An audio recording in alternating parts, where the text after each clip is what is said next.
Te prometíamos recién información importante y eso es lo que vamos a contar ahora. ¿Qué es la información que tenemos para contarte? Que ¿se acuerdan que Cristina estuvo en el Calafate, no?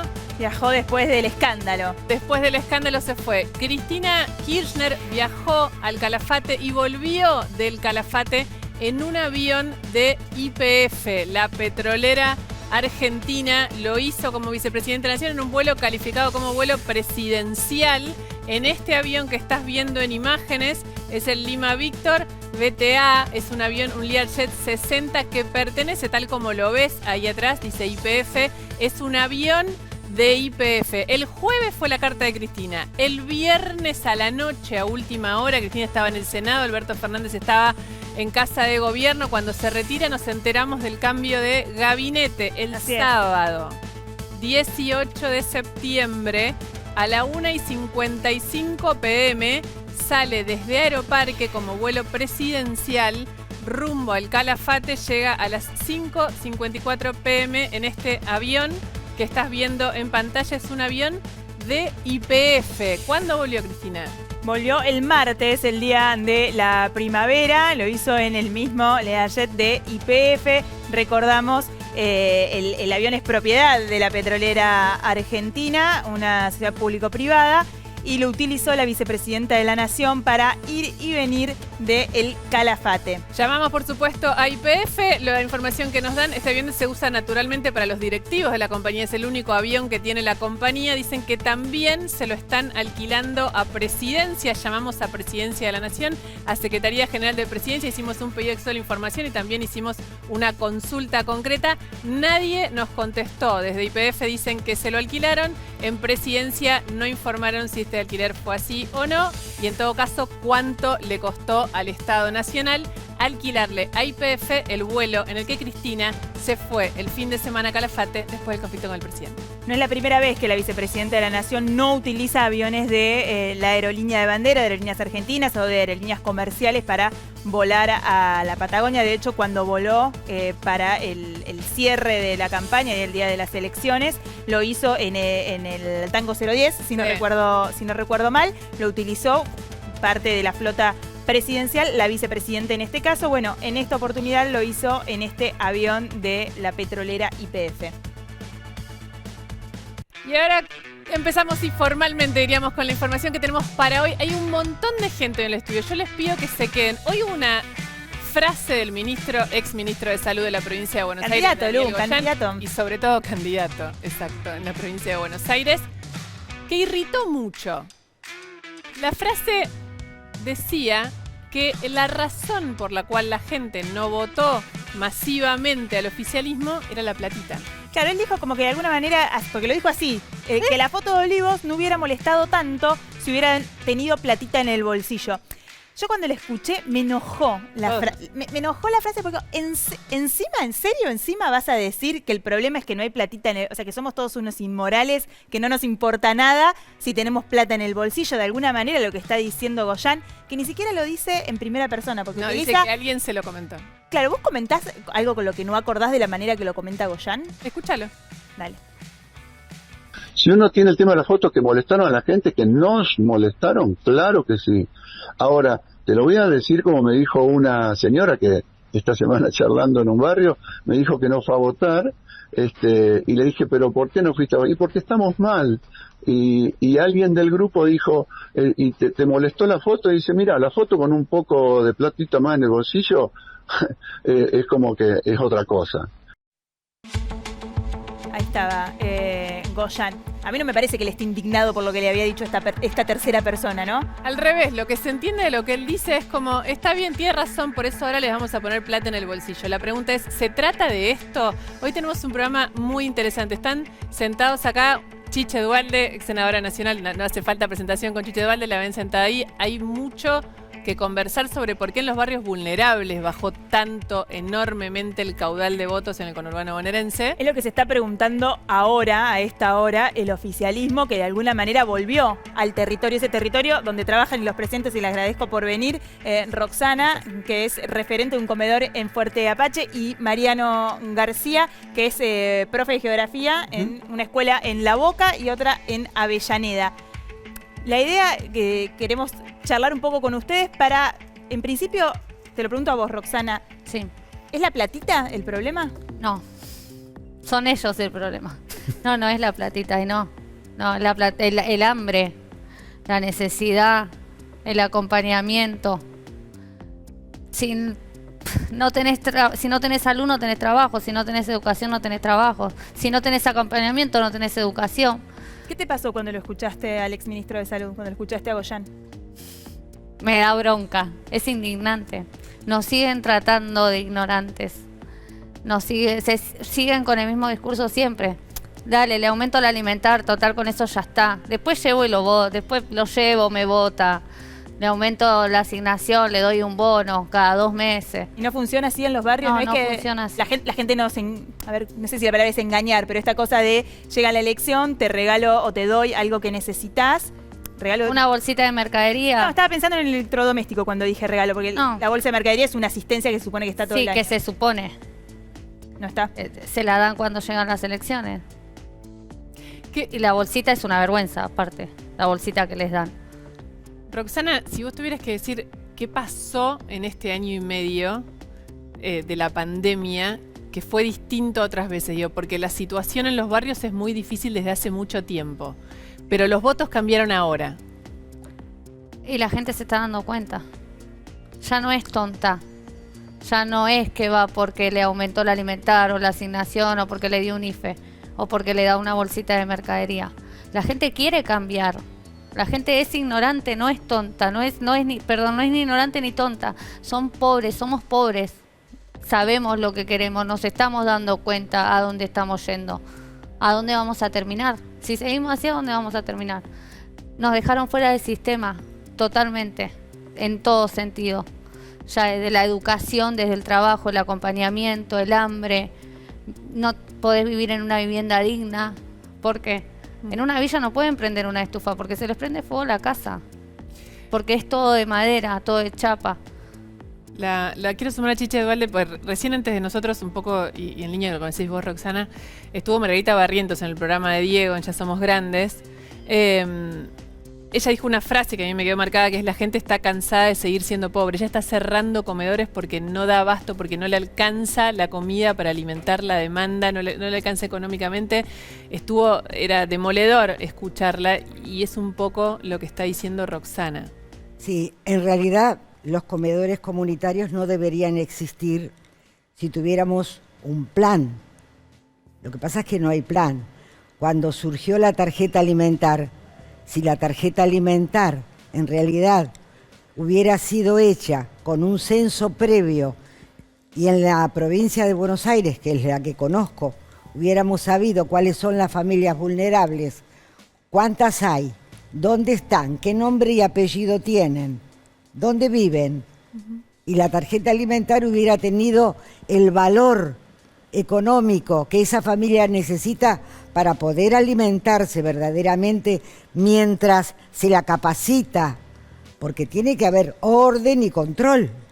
Pero Chiche, yo la escuchaba a Roxana y de alguna manera, que me parece que es lo que se puso de manifiesto inclusive en las urnas, en las elecciones, es: nosotros queremos cambiar, no somos tontos, nos estamos dando cuenta de alguna manera como que nos usan o nos engañan. Hay una desconexión. Usted es militante política de toda la vida y peronista, y el conurbano bonaerense, ¿se rompió algo ahí? Pero lo que pasa es que hay una subestimación absoluta de la sociedad en general y de los pobres en particular.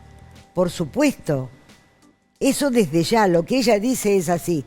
Pero quiero decir, si uno quiere ordenar este desajuste absoluto en todos los órdenes, hay un rol. Acá hay 2 instituciones presentes: el comedor, la escuela, Sí. podríamos decir, en un barrio está la iglesia o cualquiera de las iglesias, Sí.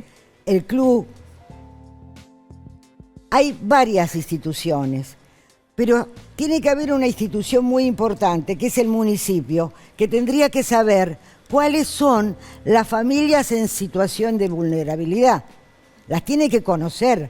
Lo que pasa que como no las conoce y los recursos económicos del Estado los manejan los pseudo movimientos sociales, que no son movimientos sociales. Los movimientos sociales en otros países Francia, si quieren, no tienen una cabeza visible y menos aún son funcionarios del Estado, como pasa en nuestro país. Entonces los recursos del Estado no pueden pasar por las manos de los movimientos sociales. Tengo un punto ahí. Roxana, ¿ustedes trabajan, por ejemplo, en tu comedor, con movimientos sociales? ¿Vos estás vinculada a algún movimiento social? No. Nosotros somos nosotros, o sea, es gente misma del comedor. Y es gente del comedor que empezó diciéndote, Claro. yo voy, yo no te voy a pedir un plan. A mí dame comida y yo con eso te ayudo, me conformo. Y es feo, porque es gente que trabajó toda la vida, que tuvo trabajo toda la vida y que en la pandemia se quedó sin trabajo. Y van y te dicen, bueno, yo te ayudo. O sea, el municipio a nosotros nos acompaña bastante. Creo que hay 147 comedores en el barrio que el municipio los ayuda, los sustenta. En la pandemia fue el 100%. Y la verdad que es difícil así. O sea, nosotros no hay planes en el comedor. Es gente del comedor que viene a buscar la comida. Gente que viene con la cabeza agacha, gente que ha venido llorando y dice, por favor, yo te ayudo, déjame cocinar y yo me llevo la vianda y con eso ya está. Es increíble cómo, Roxana, yo le pregunté por los movimientos sociales, te pregunto por los enseguida lo relacionás con los planes. Digo, ¿no? Es como... Es que en mi barrio, yo te puedo hablar de mi barrio. En mi barrio es así. Vos hablas de un movimiento social y hablas de un plan. Porque se identifica así. Porque no es el movimiento social, no, vamos a militar porque queremos. No, porque la gente no va a una marcha porque quiere, no tiene ganas de ir con 4 pibes a una marcha, quedarse 12 horas ahí para que te den un sándwich. A mí lo que me pasa con toda esta conversación, que tiene mucha verdad, mucha realidad, pero como si faltara una vuelta a entender por qué esta vez, qué fue lo que operó esta vez, porque aún en esa condición que tiene muchos años, las elecciones en general en el conurbano, en los barrios más vulnerables, las ganaba el peronismo por lejos. Hay otro elemento que es la educación. Digamos, cualquiera que vive en la provincia de Buenos Aires y que van a los chicos a una escuela pública y privada también sabe que la presencialidad es algo que lo ganaron la semana pasada en su totalidad. Lo vienen alcanzando de manera muy precaria durante mucho tiempo y eso también es un elemento que se entiende que jugó mucho. Y estamos con Mariano García, él, lo tengo que decir, perdón, es hermano de Santiago García, todos lo conocen muchísimo, pero sobre todo es profesor de geografía, ¿no? De geografía. En primaria y secundaria, en La Boca y en Avellaneda. Y a veces uno puede decir, hablamos con ministros, hablamos con dirigentes, y a veces un profesor nos puede dar una mirada, que es un poco lo que vos estuviste contando estos días, mucho más honesta de qué pasó ahí. Exactamente, mira, como decís, soy profesor en gestión pública y privada, en Cava y en provincia. Sumado a esto, tengo mi hija en edad escolar en primaria, mi novia en primaria en Capital, muchos amigos docentes, muchos familiares docentes, así que realmente conozco mucho y desde hace mucho tiempo cómo está la educación en Argentina. Y lo que pasó durante la pandemia fue tremendo, sencillamente tremendo. La escuela siempre fue un espacio para igualar a los estudiantes y nunca se vio tanta desigualdad como ahora. Cuando teníamos clases virtuales por Zoom, en las escuelas privadas de cada 36 alumnos, tenía 35 o 34 en el aula virtual y podían hacer todas las tareas y trabajaban tranquilos en su habitación, en lo que sea, con su dispositivo. En la privada. En la privada. Y en las escuelas públicas, de 30 a 35 alumnos, tenían los Zooms con 5 alumnos, 4, 3, depende del día.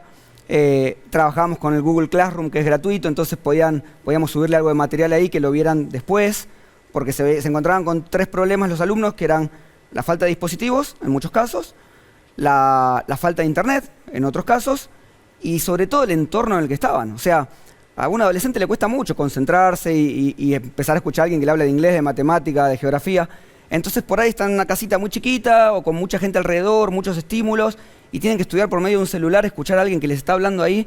Es muy difícil hacerlo sincrónico y hacerlo luego por las suyas, entrando a una plataforma o recibiendo un cuadernillo en papel, porque cuando se decía que había clases se hablaba de todo eso que se les daba por fuera de los Zooms. Realmente era muy complicado, así porque el chico solamente se encuentra con un texto. ¿Cuánto tiempo estuviste en esa condición en la escuela pública? ¿Hasta cuándo? No, hasta hace muy poco. O sea, justo antes de la vacación de invierno, del receso de invierno, volvimos en burbujas. O sea, perdón, más de un año. Sí, 1 año y medio, prácticamente. ¿Eso se recupera, Mariano? No. Hoy le pregunté a mis alumnos, sabiendo que venía acá, le pregunté a mis alumnos qué sentían, cómo había sido para ellos esto, Y uno particularmente me decía que quería dejar la escuela, porque decía que no aprendió nada el año pasado y que este año no está entendiendo nada. No en mi materia, en materias que son muy correlativas como inglés, como matemática, y no entienden. Y lo que vieron, no vieron nada, porque aunque yo sé que muchos docentes nos hemos esforzado un montón, hemos grabado videos, hemos llegado materiales hasta las casas incluso, pero no es lo mismo que el chico esté con una hoja así tratando de aprender solo. Hay chicos que les cuesta mucho, que tienen los hábitos de estudio muy trastocados, entonces la escuela es un lugar donde es como, ahora está muy de moda la palabra burbuja, pero siempre fue una burbuja donde quedan afuera los problemas, donde el alumno puede concentrarse en lo que está aprendiendo y donde rinde mucho mejor. Y perdón, y padres que no los pueden ayudar. Y otra cosa que hoy descubrí, que no la sabía, me decía la señora que le da una mano a mi hija en la casa, que hay lugares donde para tener luz, Edesur les da un sistema de tarjeta. Sí, claro. Bueno, yo no lo sabía. Entonces, cargan la tarjeta por 500 pesos. Y entonces me dice, yo puedo usar la heladera y el televisor, pero lo tengo que cuidar mucho, porque me tiene que esos 500 pesos durarme una semana. El Zoom ahí entonces, es una ficción. Ahí ya no pueden utilizar mucho, tampoco, aunque tuvieran posibilidad de tener Zoom. Ahora, ¿cómo es que no lo vieron a esto? ¿O no pudieron hacer nada? ¿Te referís Me refiero al gobierno, claro. Digamos, Lo que pasa es que un año y medio es un montón de tiempo. Digamos, todos nos adaptamos muchísimo en la pandemia. Yo lo que no he notado, pero desde hace muchísimos años, te diría desde inclusive 20, 30 años, la política, no la política, porque uno no tiene que denostar a la política, porque es un error gravísimo. Los dirigentes políticos. Los políticos, en términos generales, abandonaron la actividad barrial. Lo que hace muchos años era la actividad de los comités, las unidades básicas, que eran los grandes partidos existentes en la Argentina, que hacían una actividad social, fue siendo abandonada y los barrios fueron quedando solos. Yo lo recuerdo porque cuando armo la red de mujeres, esa red cuestionada justamente por los políticos, porque vino a ocupar un rol que había sido abandonado por la política. Los que más me cuestionaban eran los hombres fundamentalmente de mi partido.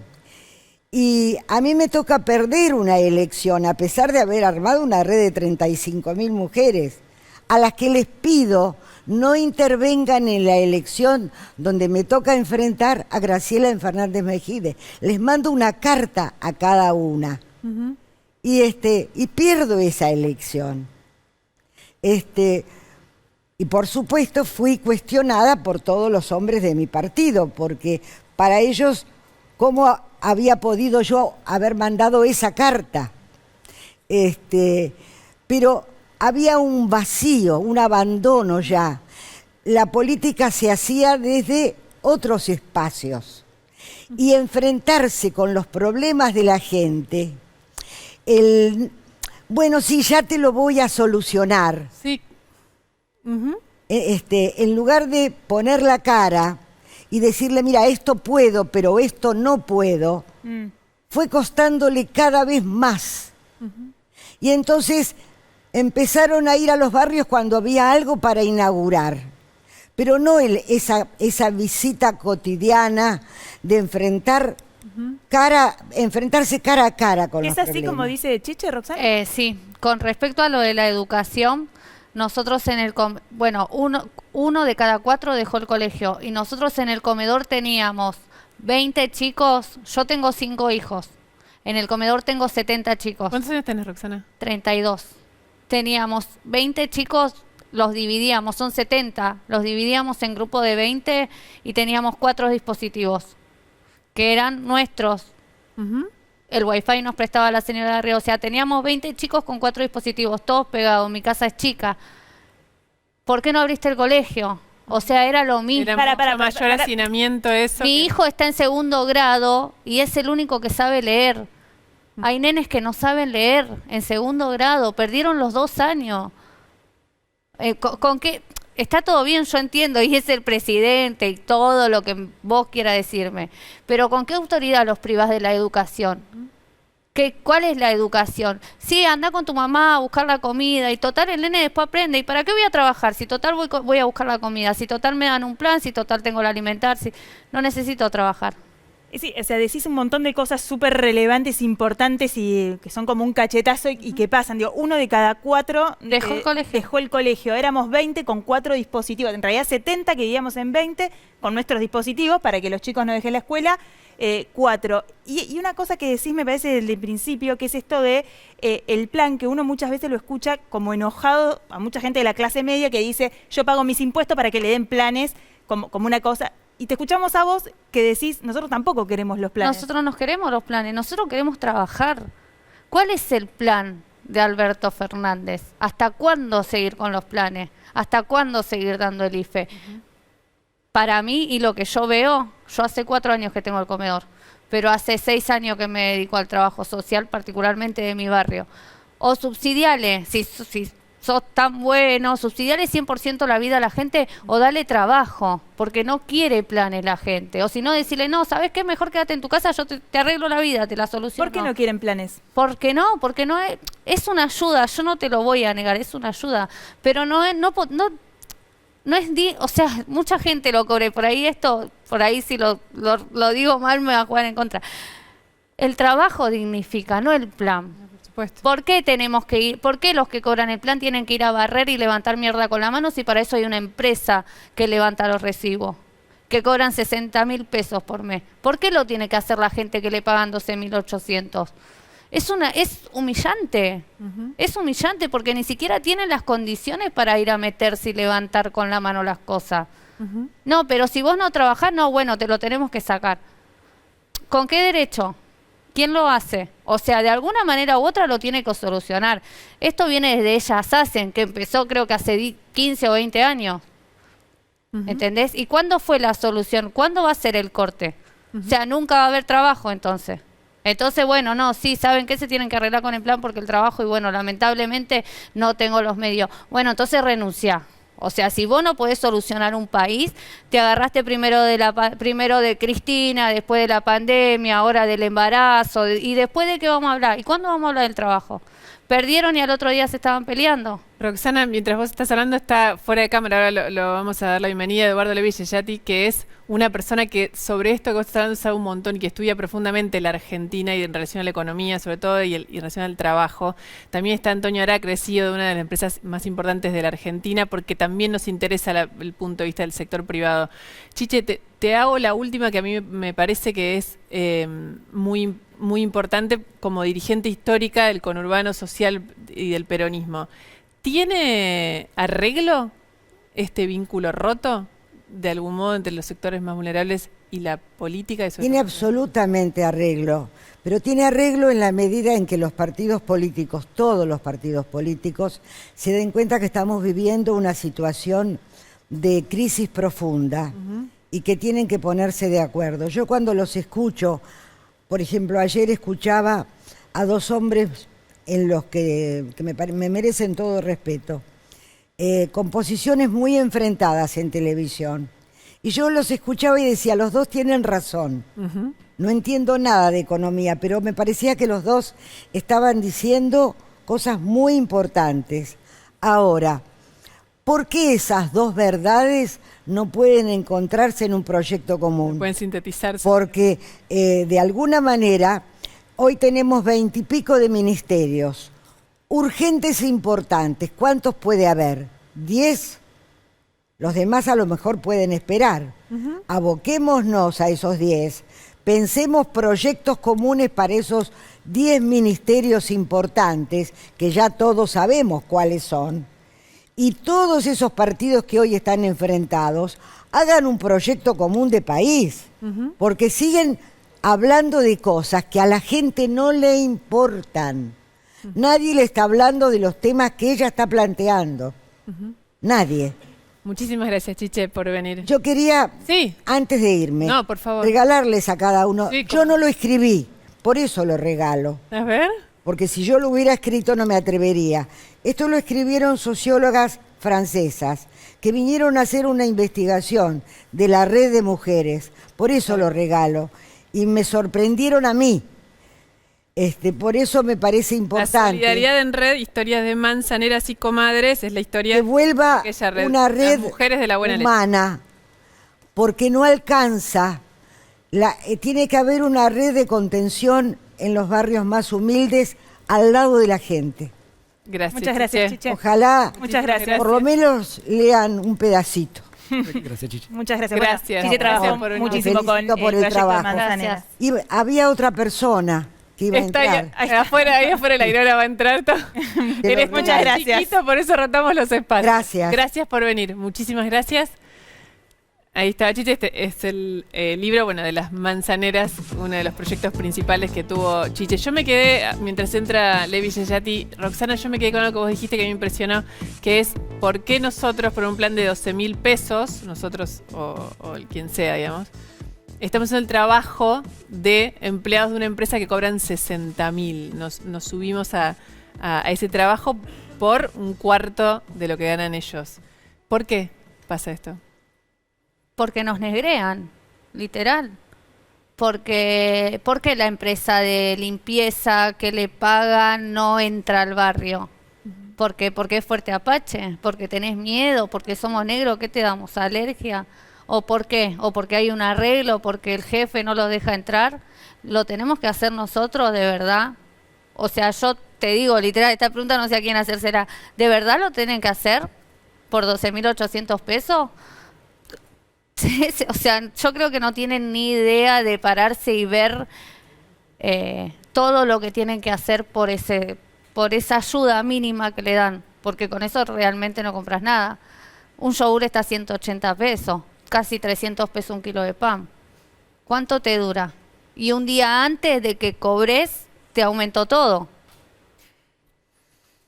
Mariano, cuando charlábamos antes en la charla de preproducción, yo te preguntaba, bueno, ¿cómo está ahora que volvió la presencialidad? Y vos me decías que bueno, que sí, que volvió la presencialidad, pero volvió con menos alumnos en la escuela pública. Hubo, lamentablemente, dependiendo de los grupos, dependiendo de las escuelas, tuvimos algo de deserción. Hubo casos en donde los perdimos totalmente durante la pandemia y reaparecieron, por suerte, en esta época, pero bueno, con toda esa pérdida que hay que recuperar. Hubo chicos que no volvieron. Hoy justo estuve dando clases a la mañana y estuve chequeando mis listas y en curso de 35 hay 10, 8 que desaparecieron y no tuve más noticias. Hubo algunos que este año no estuvieron todo el año presentes y cuando se volvió ahora en agosto, septiembre, los conocí. O sea, el profesor los conoce en septiembre a los alumnos. No se habían conectado nunca. No se habían conectado nunca, los conocí ahora. La verdad que es una situación desesperante, horrible. Hablé con amigos, incluso se supone que ahora estamos todos con la presencialidad completa, sin burbujas. Hay escuelas que todavía están trabajando en burbujas porque no le dan las dimensiones de las aulas, porque no pudieron volver a traer los bancos que habían sacado, no están rotos, entonces siguen trabajando por burbujas. La locura que vivieron los directivos todo este tiempo, quiero hacer mencionados a ellos y a los docentes, porque los directivos recibían las normas la noche anterior o se enteraban por la tele, se enteraban por ustedes que al día siguiente se volvía a la escuela. Y de golpe tenían que armar la vida de 400 personas, de todos los profesores, ver quién venía, quién no, hablar, llamar a todos los padres los domingos a la noche. ¿Se acuerdan cuando eran las conferencias los domingos a la noche? Sin duda. Tenían que armar todo eso. Es duro. Un desquicio absoluto. Y hoy en día, por suerte, en el caso de mis cursos, volvimos todos al aula, pero con esto, con chicos que están retomando sus hábitos de estudio, chicos que hoy los hice, por ejemplo, que escriban un breve texto sobre algo que charlamos en el aula, para que retomen un poquito algunas cosas, pero muy básicas de la escuela, y les cuesta mucho escribir, desarrollar una idea. Chicos que ya están en 14 años, 15 años. Es un drama, porque o sea, los escucho y pienso en el futuro, y esto que vos preguntabas antes, si tenemos arreglo o cuál es la salida. Un tema del que no hablamos, pero que me parece que está súper presente, que es la inseguridad, y quería preguntarte a vos, Roxana, porque justo es uno de los ministerios que cambió. ¿Cambia algo en la realidad de tu barrio que el ministro sea Aníbal Fernández o que sea Sabina Frederick? Yo te contesto particularmente, yo me siento más segura caminando por mi barrio a las 2 de la mañana que haciendo 2 cuadras para afuera. Todavía te sentís segura en tu barrio, porque es más seguro un barrio. Sí, pero uno de los elementos es que el narcotráfico hizo que muchos de los barrios se vuelvan inseguros para sus propios habitantes, cosa que no pasaba antes y que eso también está generando mucho rechazo. Y sí, en todos los barrios por lo general. Pero yo te puedo hablar del mío particularmente. Yo y todos los vecinos nos sentimos más seguros que haciendo 2 cuadras para afuera. 2 cuadras para afuera, te digo, donde estaban los gendarmes ya no están. Donde vos vas, pasó un caso a 5 cuadras, vas y le decís al gendarme, che, pero mirá que allá, no, nosotros en nuestro puesto no nos podemos mover. ¿Entendés? Llamás a 911, no te atienden, no te dicen, sí, bueno, no llegó nunca. La seguridad es terrible, creo que en todos lados. Por eso digo, pero esa realidad no la cambia. No, esa realidad no la cambió, es lo mismo que el hambre. O sea, viene de la mano, creo. La inseguridad, cada vez hay más hambre, cada vez hay más inseguridad. Vamos a sumar, Eduardo, buenas noches, Levi Yayati. Tenemos una difícil hoy porque... venimos pesados. Bueno, porque es un poco esta pregunta que tengo yo, que si tiene arreglo, ¿no? De repente, cuando escuchamos, cuando Roxana hablaba del empleo, por ejemplo, para mí fue muy gráfico eso que dijo. ¿Por qué con un plan social por 12.000 pesos tengo que ir a barrer la basura y la mugre de los otros cuando hay una empresa que está contratada para eso con empleados que cobran 60.000 pesos para la misma tarea? Digamos, el empleo es uno de nuestros problemas estructurales y de la conversación. El empleo y la educación, porque la razón, hay varias razones. Primero, las empresas no quieren entrar a la villa por temor, porque las calles son muy angostas también, hay cuestiones técnicas. Pero al margen de eso, la razón por la cual a alguien se le puede ocurrir darle un trabajo de mierda, en inglés se llaman bullshit jobs, un trabajo de mierda por un salario de mierda a una persona, es porque piensa que hay un exceso de gente, y aparte porque sienten que no están capacitados para hacer otra cosa. Y en la falta de capacitación, la falta de educación, lo que vos hablabas, lo que hablaban los dos, ahí está el default del Estado. Porque finalmente la idea original era que la educación pública igualaba, dándote capacitación, competencias. ¿Hay economía posible sin un nivel de educación digno? Mira, hay un camino largo que vos podés hacer desde la precarización laboral y la exclusión social asociada a la precarización laboral y las crisis financieras. Te la voy a poner muy fácil. Si vos tenés que la mayoría de la gente trabaja en estos trabajos basura por 2 mangos, la mayoría informales, independientes, no aportan, después vos les querés dar un estado de bienestar, les querés dar una jubilación universal. Nosotros tenemos una jubilación universal desde el año 2016. No tenés con qué pagarla, entonces tenés un déficit fiscal que te genera deuda, que te genera las crisis, que te genera más pobreza. Y de ese círculo estamos hace 20 años. Entonces, si vos no podés capacitar a la gente, si no puedes darle una inserción real, que es pura y exclusivamente a través de la capacitación y una inserción laboral, un trabajo digno, como decían recién, no tiene arreglo, esto no importa dónde reparta, ya no hay más dinero para repartir aparte. Entonces, nuestras crisis macroeconómicas están ligadas a lo que estaban hablando recién. Por eso digo, es pesado, pero es el punto de partida. Si vos no podés resolver eso, no hay ajuste fiscal, programa del fondo, no hay magia que te resuelva esto.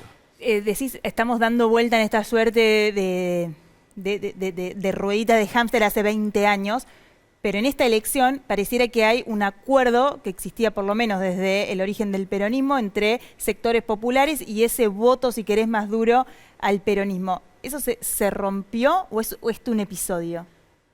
Mira, estamos hablando de mucha gente, yo no quiero generalizar, pero yo no sé si llamaría un acuerdo esto, porque la gente que votó a este gobierno venía de sufrir 1 año y medio de crisis, de desempleo, de pobreza con el gobierno anterior.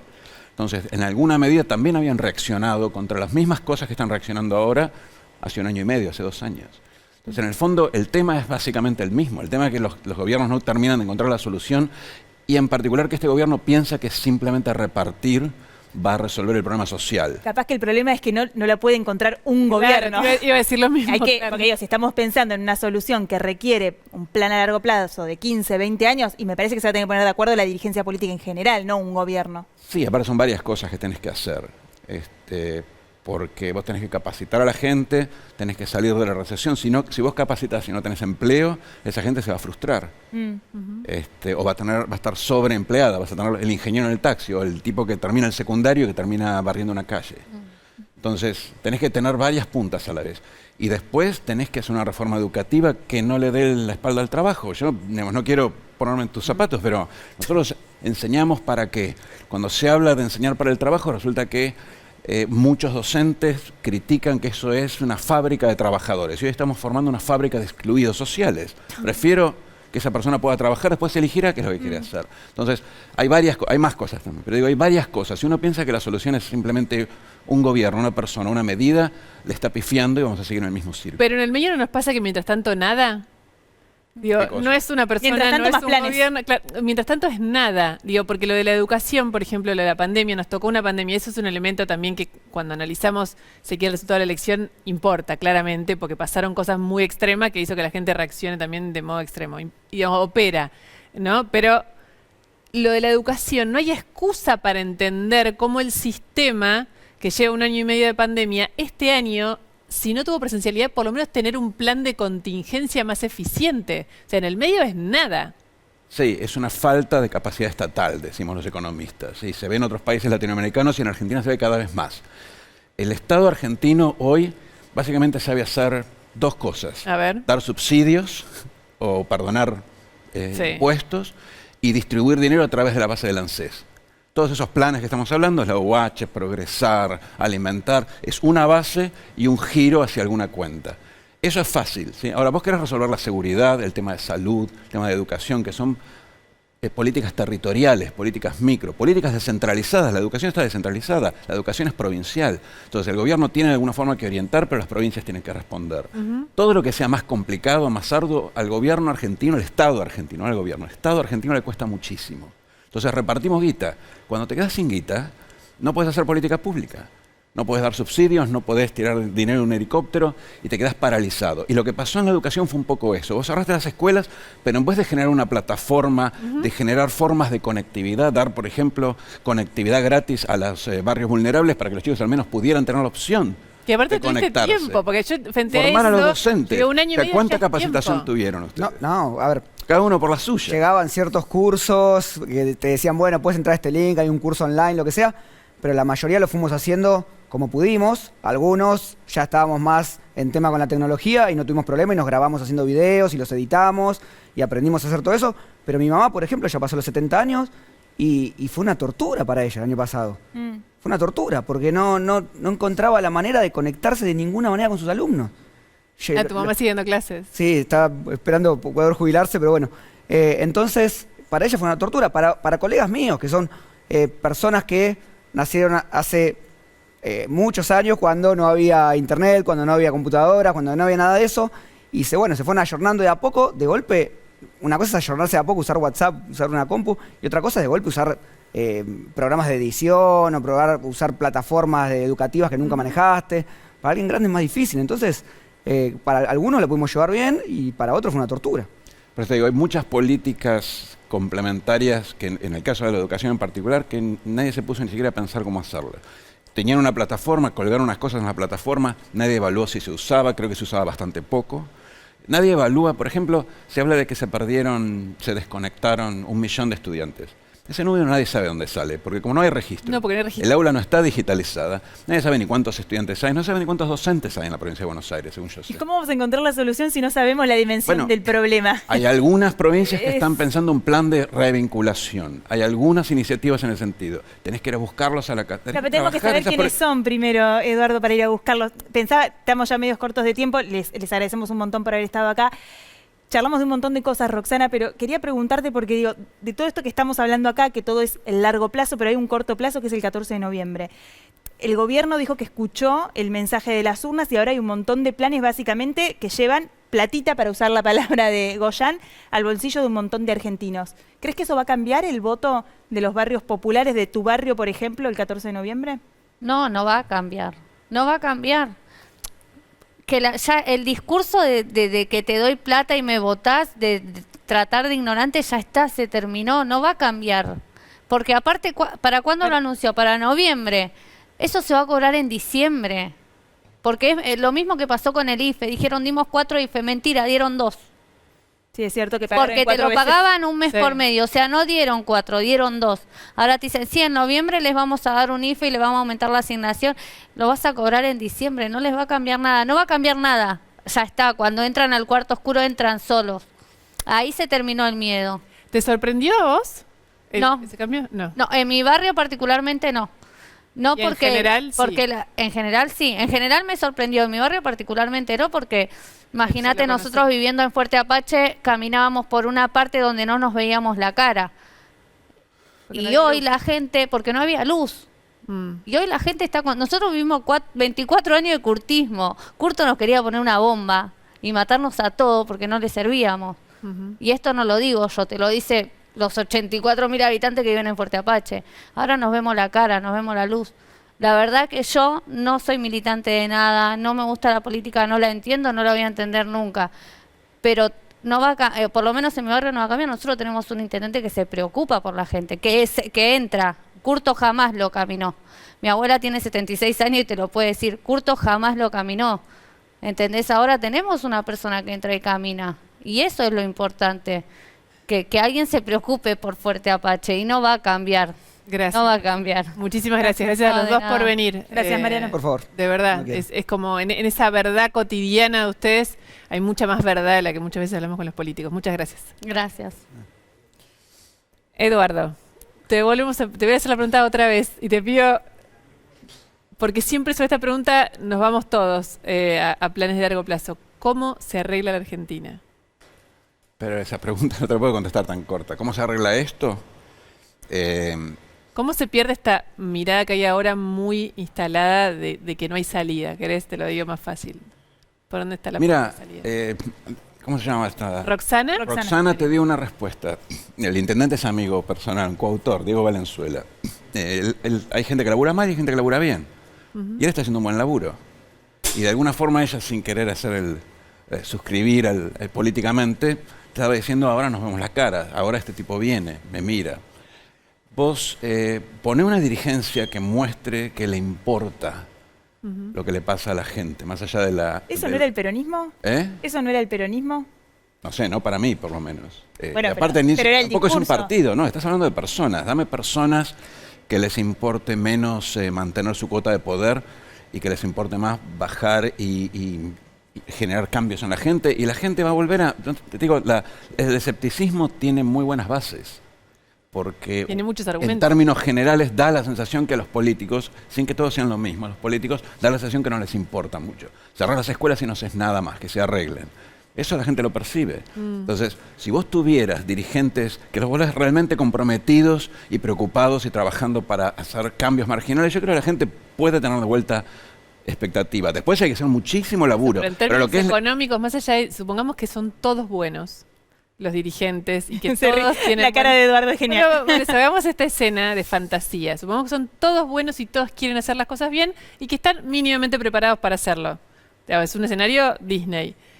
Aún así, tenemos una enorme caudal de problemas del que entiendo que no se puede salir. Sí, solo. pero hay algunas puntas de ovillo. Por ejemplo, estas imágenes. La gente que está acá, la tenés que capacitar para que pueda tener un trabajo, para que pueda tener un ingreso que sea independiente económicamente del plan. El tema de los planes como una sujeción indigna, yo creo que es generalizado. Mucha gente quiere trabajar básicamente para liberarse del plan.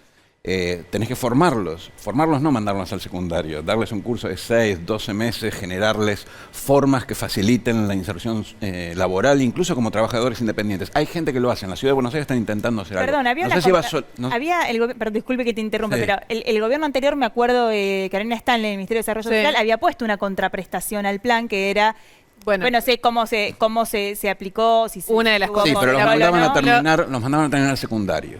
No le enseñaban un oficio, decís vos. No, La después, contraprestación sí. a terminalidad de primario, cambió de el- Bueno, secundario. pero se sacó. Lo sacó este gobierno porque volvió a la contraprestación laboral. sí, Claro, eso es un... porque estaba el laboral, péndulo. es un péndulo. Pero tendrías que tener alguna forma de formación de manera tal que ese tipo a los 6, 12 meses esté trabajando y ganando su dinero. Sumamos a la conversación a Antonio Aracre. Buenas noches, Antonio. Eres CEO de Singenta y es una... Antonio no lo conocen, los empresarios, viste que lo que pasa con los empresarios o los dirigentes empresarios es que son muy importantes, pero la gente no le conoce las caras o los nombres o no sabe el tamaño del trabajo, del lugar en el que están. Pero vos formaste parte del Consejo del Hambre, ¿no? Hay un interés muy grande por el tema del hambre en Argentina, que es como algo casi moral, ¿no? Un país que produce semejante cantidad de alimento tiene enorme problema de hambre. El momento en que vos entrás en ese consejo y con esa idea. ¿Cuál crees que es la salida? Mira, una de las cosas que estuve escuchando recién, me pareció que estamos como inmersos en una mística de la tristeza o de la desesperación. Quizás por una deformación profesional de ser empresario en la Argentina te obliga a mirar un poco el vaso medio lleno porque casi siempre está medio vacío por el entorno. En esas condiciones creo que es imprescindible empezar a ver todas las oportunidades que hay e inspirar a la gente con esas oportunidades y generar el marco legislativo, el marco educativo que comentaba Eduardo y también el cambio cultural para que esas oportunidades se lleven a la práctica. Argentina, si no exporta 20.000 millones de dólares más por año, no tiene salida. La mala noticia es que esto ya lo sabemos hace 50 años, pero la buena noticia es que tenemos ventajas comparativas con respecto a otros países: hidrocarburos, vaca muerta, minería, litio, agricultura de precisión, agricultura común, ganadería, ciencias del conocimiento. Hay que poner en marcha todo eso y hacerlo, digamos, fomentando, incentivando, generando oportunidades e inspirando a la gente. ¿Por qué no estaría pasando? Digo, porque es como si cada vez que se habla de exportar y de la trascendencia, yo me acuerdo Alberto Fernández en la campaña presidencial no hablaba de otro tema. Dijo que los dólares no eran para poner abajo del colchón ni para ahorrar, eran para producir, así lo dijo. Claro, exacto, y que él iba a ser un modelo exportador, pero Luciana, me acuerdo porque era como un mantra. El 70% de las exportaciones argentinas provienen del campo. El 70%. Yo vengo de un debate hace un ratito en otro canal, en otro programa, donde se discute si el modelo del, digamos, agroexportador es consistente o no con lo que le conviene al país. Todavía tenemos esa batalla cultural que dar en un país que tiene la bendición de tener la posibilidad de exportar lo que exporta hoy, pero de seguir integrándose verticalmente para generar alimentos, porque Argentina no exporta alimentos, no. Argentina exporta materia prima para alimentos. Ahí hay una oportunidad gigantesca para alimentar al mundo, pero necesita políticas, necesita marcos legislativos, necesita capacitación, que la educación se conecte con la gente y se genere un marco para que después esas personas ingresen al mercado. Ese es un punto clave, digo, porque el empleo es otro de los grandes temas de la Argentina. Hoy salió el indicador, que es positivo, pero igual es un drama, digo, el número de desempleo que hay en la Argentina. ¿Ustedes, como está la Argentina hoy, están pensando o es una proyección o una ruta la generación de nuevos puestos de trabajo? ¿Existe el recurso humano que ustedes necesitan hoy en la Argentina? ¿No se encuentra? Lo digo porque hay empresas que han buscado y no han encontrado lo que necesitan. Afortunadamente estamos en un sector privilegiado, porque el agro en el mundo vio en los últimos años un crecimiento del precio de los commodities y es un sector que crece y es competitivo, y a pesar de los impuestos y la carga fiscal, el productor sigue adelante y produce. Es decir, que sí, la respuesta es que hay posibilidades de crecimiento. Ahora, ¿sabes qué limita ese crecimiento, Maru?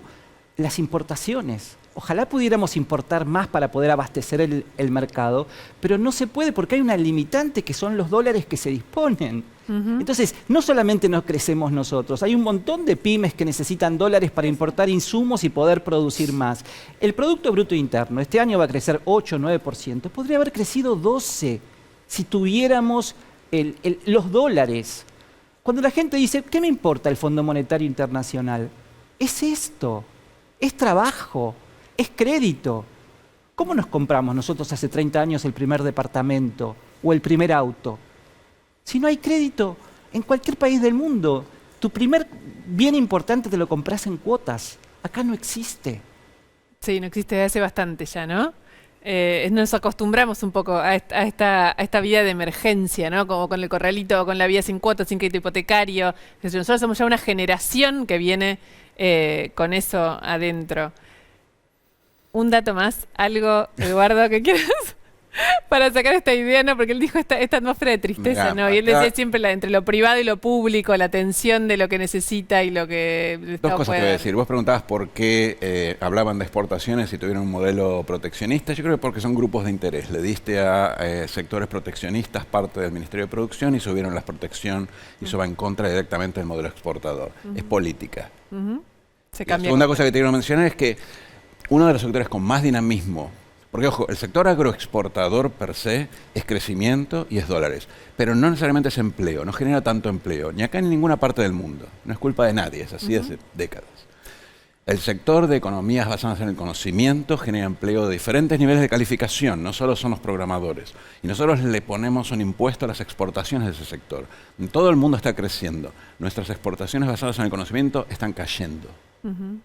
Entonces el sector que debería estar explotando desde hace décadas, ¿sí? Es la eterna promesa. Entonces, de vuelta, cada cosa que vos mirás hay algo para hacer que cambie el presente. Por ejemplo, acá, sacarle impuestos al sector que debería estar exportando más. Una sola cosa Sí, muy chiquita. sí, nos queda la tanda de- El sector agroexportador también genera ciencias del conocimiento a través de la biotecnología, de la edición génica, de la digamos, de la agricultura de precisión. Va a haber muchos puestos de trabajo nuevos si enfocamos por ahí, pero se necesita un marco legislativo que respete la propiedad intelectual, se necesita generar expectativa. La economía se mueve por expectativas. Y si seguimos inmersos en una mística de la desesperación y la tristeza, la expectativa va a ser negativa. Negativa. Muchas Muchísimas gracias a los dos. Me quedo con esta conclusión, me parece, de esta última parte. Lo que se necesita es más política de la buena, política pública. Y mejor expectativa para todos, para que cambie la atmósfera. Nos dimos el gusto y hablamos profundo y largo porque la elección había pasado y después con la pelea de repente ya no estábamos hablando de qué había pasado. Ahora nos vamos a la tanda y después queda más, ¿verdad? Consecuencia. No nos queda nada, pero no Nada. queremos dejar de recomendarles este libro de Eduardo de Villallate que estuvo recién con nosotros, Dinosaurios y Marmotas en busca del desarrollo perdido. Miren, acá está. Ahí lo Acaba ven. de salir, Ahí es está. súper interesante. Acá. Ahora que empieza la primavera, todos tenemos un ratito más para leer el solcito. Te lees el libro de Levi Ahí que está. es hermoso y que no lo habíamos podido contar. Tuvimos una charla hermosa hoy, en verdad. Consecuencias son esos lujos que no podemos dar de parar la pelota un rato y hablar un poco más profundo de lo que nos pasa. Se quedan pensando, nos volvemos a encontrar acá el jueves que viene. Chau, que descansen y estén bien. Hasta después.